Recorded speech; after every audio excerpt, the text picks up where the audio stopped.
안녕하십니까. 애국 성도 여러분, 송원근 목사입니다. 성서나라 송원근 목사입니다.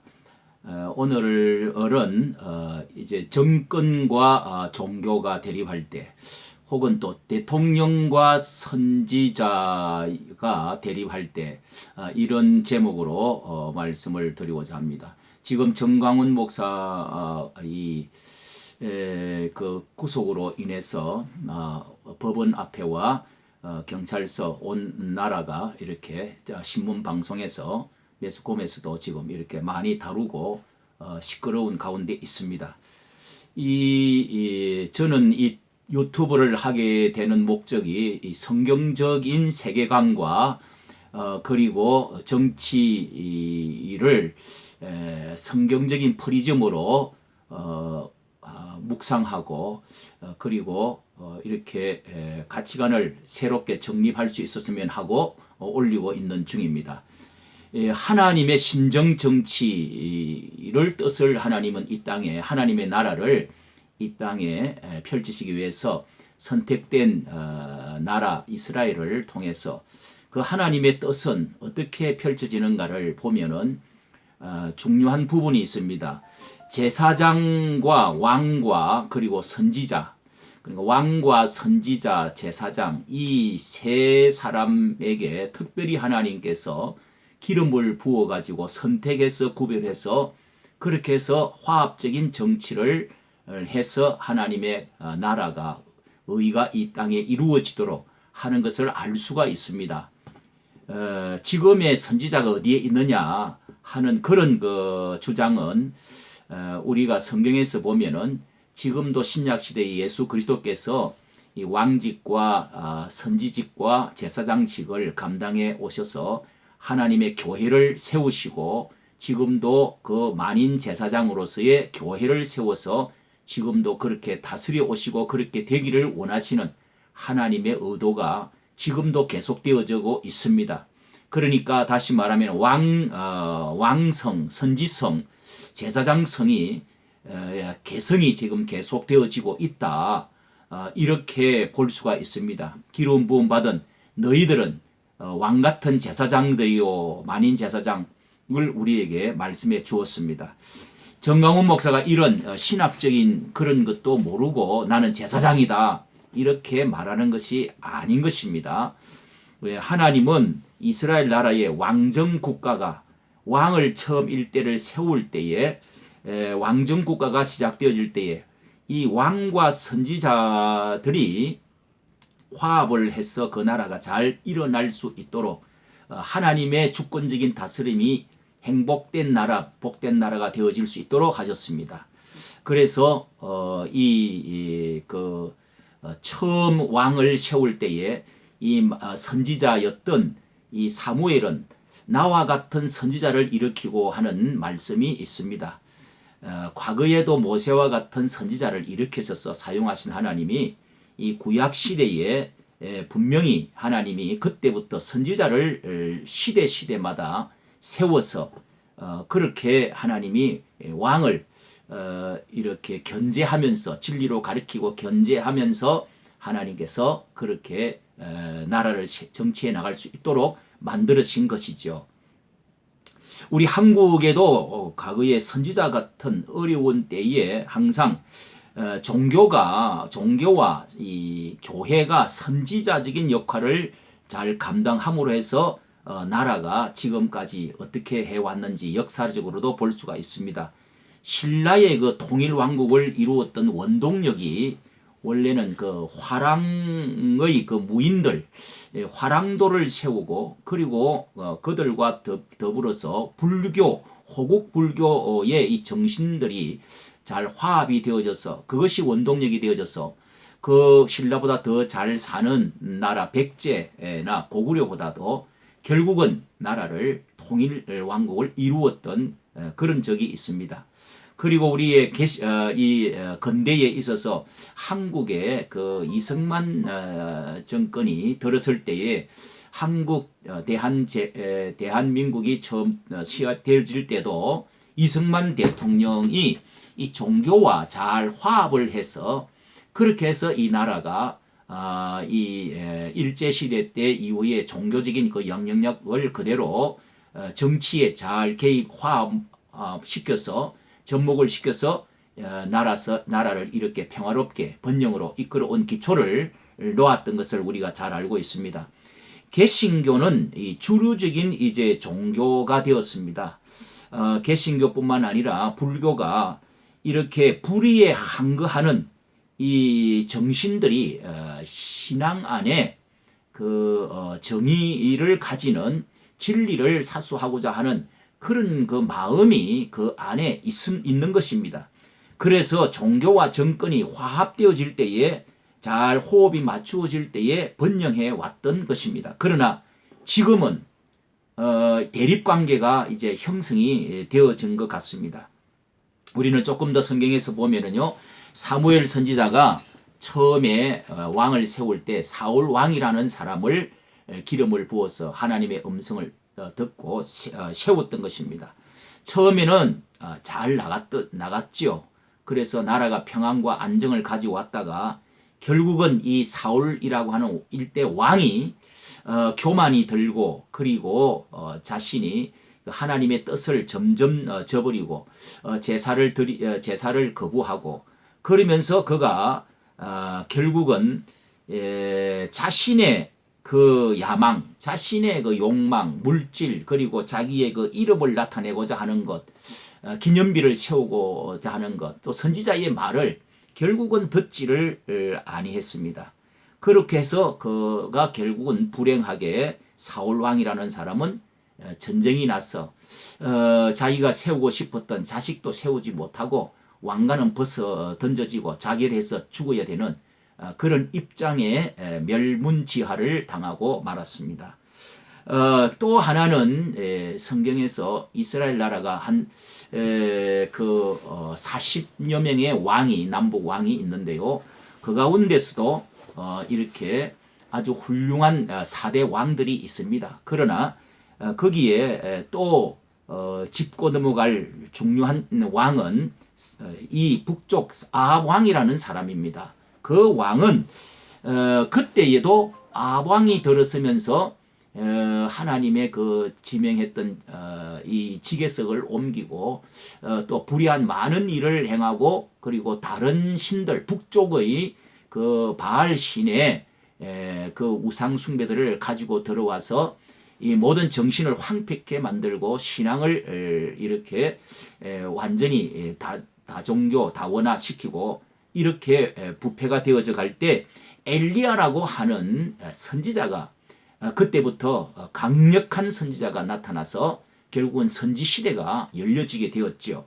그 엘리야가 이렇게 결국은 이제 하늘에서 우로가 있지 아니할 것이요. 당신이 그러므로 해서 나의 섬기는 하나님 여호와의 사심을 두고 내가 명세하노니 수년 동안 하늘에서 우로가 비와 이슬이 다시는 있지 아니하리라 하고 선언을 하고 갔습니다. 그러고 나서 결국은 이 대립관계가 되어서 나라를 망치는 사람이 저 엘리야라는 사람이다. 이렇게 해서 거기에 이 생명을 죽이라고 하고 사람을 보내고 그렇게 해서 현상 붙은 사람이 되고 숨어서 살게 되었었죠. 이렇게 해서 그 갈등이 시작되어져서 결국은 이 아합이라는 사람은 결국은 돌이키지를 아니하고 마침내 그는 비참한 그의 부인 이세벨이라는 유명한 이 우상 숭배자와 함께 결국은 화살에 맞아서 그 피를 흘리고 그 피가 개가 핥아먹고 선지자가 예언한 대로 그 여자 부인 이세벨도 왕비도 결국은 사람들이 집어 던져서 높은 데서 던짐으로 해서 두개골이 다 끼어지고 그 개들이 또 와서 이렇게 그 살을 먹어버리는 그런 비참한 결과를 가져왔죠. 그리고 또 이스라엘 민족 유다 남쪽 왕 중에서 여호사밧이라고 하는 아주 훌륭한 7대의 왕이 있습니다. 이 왕은 그 북쪽의 형제라고 해서 딸을 서로 이렇게 주고받으면서 연혼을 해가지고 결국은 이렇게 북쪽의 그 아합 왕과 같이 전쟁을 이렇게 같이 치르려고 갔던 적이 있었습니다. 그 동맹군으로 이제 뭐 나라 땅을 좀 이제 사돈이라고 하면서 같이 전쟁에 참여한 적이 있었는데요. 어쨌든 인간적인 방법으로 하나님이 아합 왕을 반드시 싫어하고 종교의 대립을 선지자를 죽이려고 하는 이런 이 무지몽매한 이 악한 그 왕을 도와가지고 전쟁에 참여했다가 그렇게 돌아오니까 뭐라고 그랬습니까? 하나 선지자를 보내가지고 이 여호사밧 왕에게도 당신이 하나님이 미워하는 자를 사랑하는 것이 가나이까? 이렇게 선지자가 책망을 했습니다.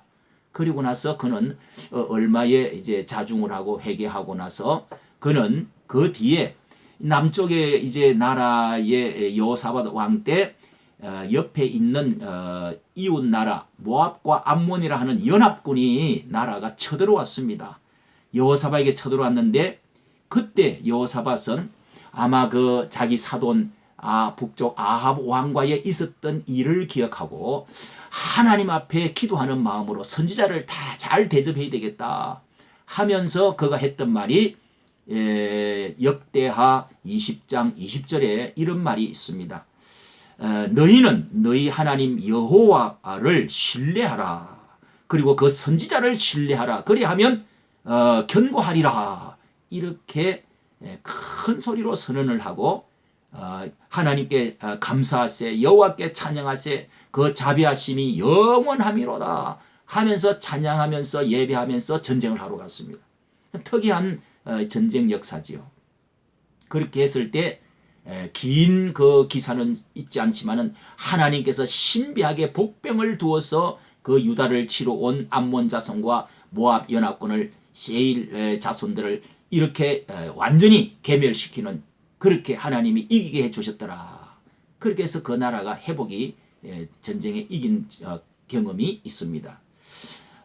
우리 애국 시민 여러분, 성도 여러분, 결국은 선지자의 외침의 경고를 듣지 않고 그 뒤에 왕들은 결국은 이스라엘 나라가 어떻게 망했고 어떻게 유다 민족이 결국은 저 바벨론에 최후로는 모든 선지서가 선지서가 17권이 있는데요. 그 방대한 그 모든 말씀들은 다 그것입니다. 선지자의 말을 왕들이여 선지자의 말을 들으라. 백성들이여 선지자의 말을 들으라. 경고를 듣지 않다가 결국은 바벨론 나라에 나라가 대국이 침공해 들어와서 결국은 그 나라가 성이 무너지고 불타고 왕이 사로잡히고 포로로 다 끌려가서 결국은 70년 동안의 나라를 잃고 포로 생활, 유수 생활을 하는 슬픈 이스라엘 민족의 역사들이 성경의 기록입니다.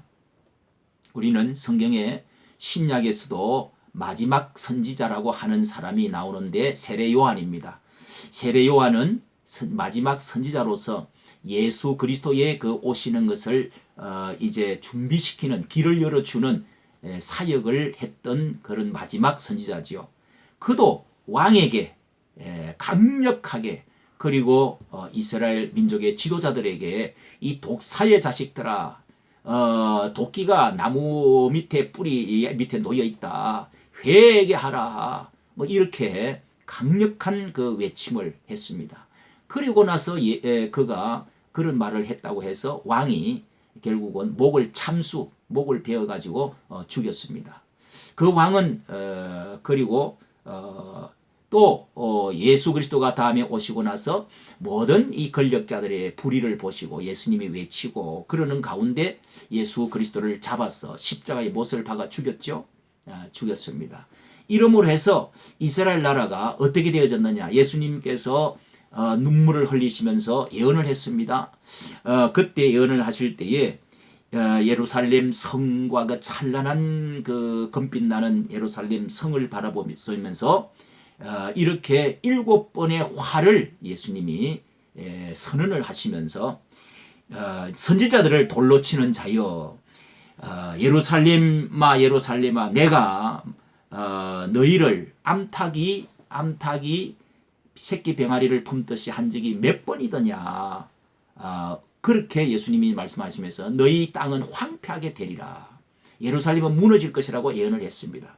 예수 그리스도가 돌아가시고 나서 결국은 왕들이고 대제사장이고 권력자들이고 모든 나라들이 모든 사람들이 다 이 로마의 침공을 받아서 티투스 장군이 쳐들어와서 결국은 그 나라가 멸망을 당하고 전 세계에 흩어져서 그렇게 이스라엘 유대인들이 이런 고난을 당하고 있다는 사실을 역사적인 사실이 기록이 되어져 있습니다.